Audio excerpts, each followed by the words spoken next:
Calista, gardienne du rubis au regard émeraude. Je prends maintenant un temps pour te conter ce que je sais par miroir cosmique vis-à-vis du parcours d'Odoma. Je t'explique tout d'abord le miroir cosmique. Je n'y ai pas eu accès dès le début de mes réincarnations. Bien sûr, il a fallu des vies, des expériences et du temps d'écoute et de transmutation pour avoir accès à son énergie et à son essence. Mais j'ai fini dans cette vie-ci par ouvrir la porte à des instants de communication par télépathie.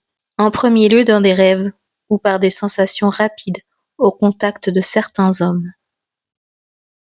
C'est comme si Odoma me laissait des empreintes sur différents plans pour qu'on puisse se retrouver en songe ou en rêve. Parfois, nous voyageons ensemble dans des aventures au-delà de la réalité terrestre.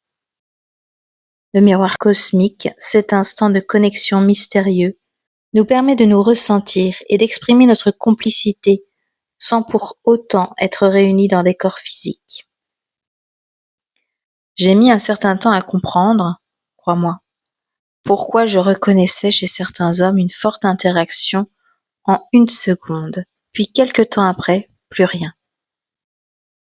C'était la vibration d'Odoma qui ne faisait que passer pour nous permettre de nous rejoindre en songe et nous rapprocher de nos retrouvailles. Je peux à présent te conter Odoma. Où es-tu, Calista ?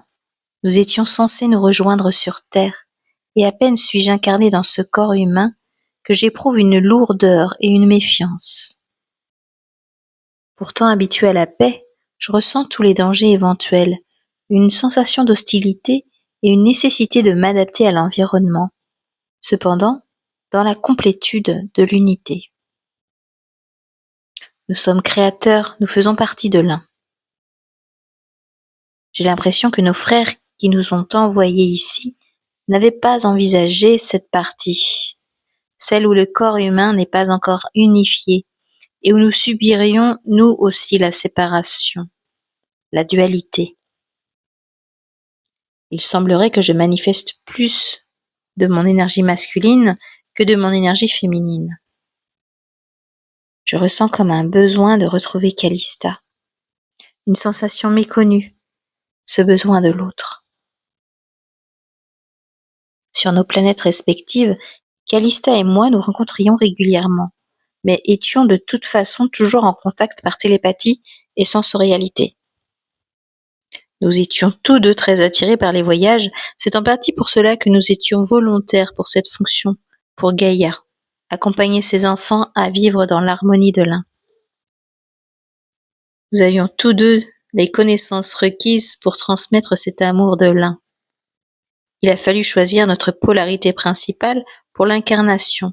J'adopte la polarité masculine et Calista embrasse la polarité féminine. Malgré cela, nous n'avions pas imaginé de changement particulier de nos vibrations initiales. Or, je constate que mon arrivée dans ce corps humain a initié un déséquilibre entre mes deux polarités. Je ressens être essentiel pour notre mission, d'être près de Calista.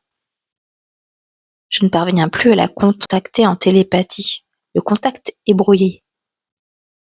Je ressens mes organes ainsi que mon organisme fonctionner. Il agit comme indicateur précis d'un état sensoriel qui m'est inconnu.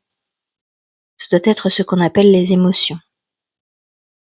Une sensation en bas du ventre m'attire à elle. Je dois retrouver Calista au plus vite. En me renseignant auprès de personnes croisées sur mon chemin, il semblerait que ma téléportation ait été décalée des coordonnées primordiales. Je me sens perturbée de ne plus pouvoir utiliser mes capacités habituelles. Je dois être à l'écoute de nouvelles données afin de trouver un moyen de m'orienter et de m'adapter dans l'intention d'identifier l'itinéraire du temple de Calista. J'apprends à être à l'affût de tout, l'environnement, de ce qui est sûr et de ce qui l'est moins. Comment me nourrir et trouver des denrées, comment m'accommoder et découvrir des données, comment me déplacer. J'ai mis plusieurs mois à me rendre sur le lieu du temple de Calista. Toutefois, une fois arrivé à la destination pour retrouver l'harmonie, je constate que tout est différent de ce que ma sœur m'avait conté. Le sanctuaire des femmes n'est plus, et ce sont les hommes qui dirigent. Un certain pharaon est à la tête du peuple, et des prêtres appelés mages expliquent les savoirs autour de l'énergie des éléments. Je demande alors une audience avec Pharaon pour y voir plus clair sur ce qu'il s'est passé et me renseigner sur l'endroit où se trouve Calista.